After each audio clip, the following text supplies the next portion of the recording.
Hi guys, welcome to another MTM video. Today we have a simple job, front pads and discs to do on a FIAT 500 ABARTH. It's a sport version, so we're using Brembo brakes today. But yeah, we're going to go through it and show you how we do it.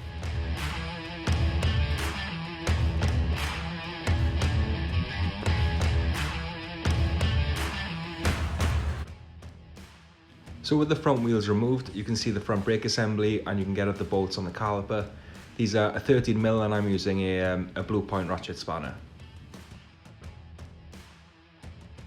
The inner pad has a brake lining sensor, so make sure that you unclip it before removing the caliper.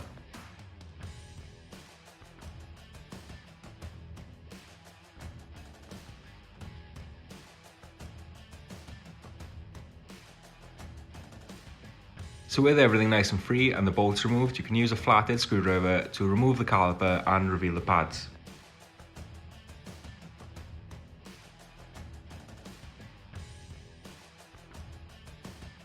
You don't want to just leave the caliper hanging there, so a good idea is to set it to one side and also use a bungee cord to attach it to the coil spring so that the weight isn't held on the brake flexi. With the pads removed, we can now go ahead and remove the carrier. The carrier is held on with two 19mm bolts, so with a ratchet you'll be able to undo this fairly easily.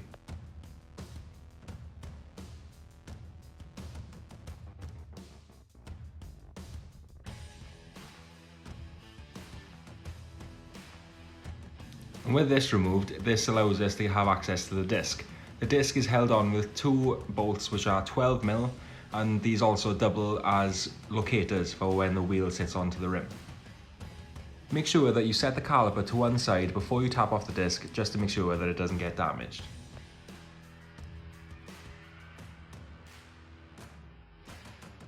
A few taps with the hammer should release the disc from the hub. Using a wire wheel, it's a good idea to clean up the hub so that it's a nice clean surface for the new disc to sit onto. Your new discs might be coated in oil to prevent corrosion whilst in storage. Remember to wipe this off before fitting. So line up the disc with the holes on the hub and refit the securing bolts.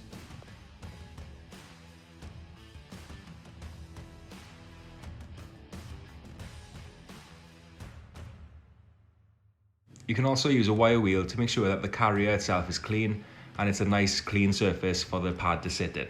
Also, you should make sure that the sliders on the carrier are nice and free. When you're bolting the carrier back to the assembly, you can use a thread lock fluid just to make sure that those bolts don't come loose.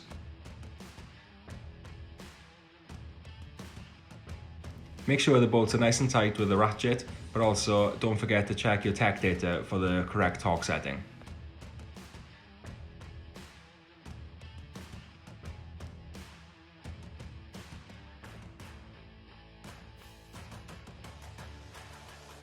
So before fitting the new pads, you can put some copperies on the lugs just to make sure it's nice and free in the carrier. I also like to put some copperies on the back plate of the pad where it contacts with the caliper.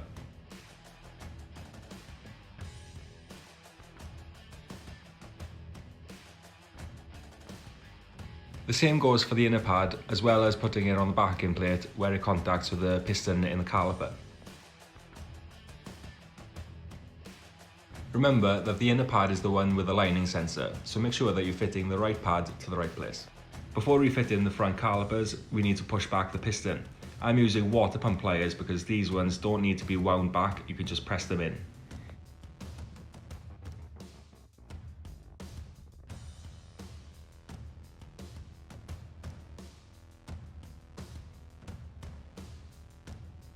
Make sure that you feed the wiring for the pad sensor through the caliper so that you can run it in the exact same place as when you took it off.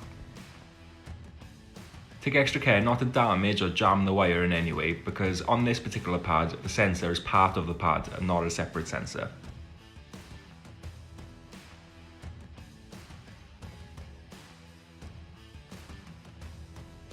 Once you've lined up the caliper correctly, you can put in the securing bolts again using a thread lock fluid just to make sure that they stay tight. Again, these are 13mm bolts. I'm using a ratchet spanner, but also double check your torque settings. And when that's all correctly fitted, you can just make sure that the wiring is sat in the correct position and it's all plugged in.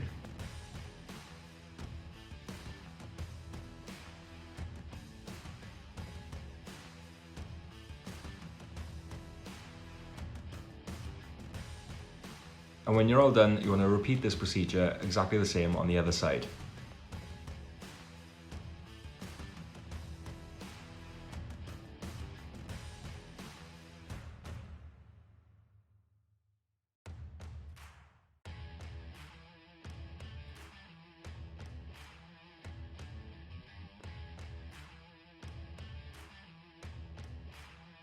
Any wheel that you've removed from a car should be correctly torqued when refitting. Make sure that you refer to the correct tech data and that you apply the right torque settings to your wheels. I like to double check every time I retorque a wheel just to make sure that I don't hit any tight spots and it's giving me a false reading. Remember, the pistons and the calipers are all the way back, so you don't want to forget to push the brake before starting the car, taking it out and test drive. This repositions the pistons so that they're back in a normal braking position. Remember, it's crucial, always pump the brakes before going out on test drive. When you're out on road test, guys, remember you're using new pads onto new discs, so be careful when you're using the brakes, but remember you want them to bed in nice before you give them back to the customer.